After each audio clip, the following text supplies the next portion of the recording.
kategórii a to je Adamko Ďurek.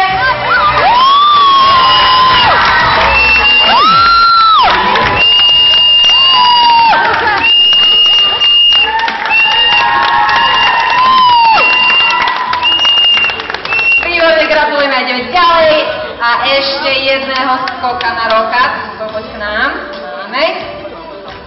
To je taký, čo vyskočil najvyššie tohto roku, čo sa týka tanca, aby ste to pochopili. Takže je to Sofia Sebešiová!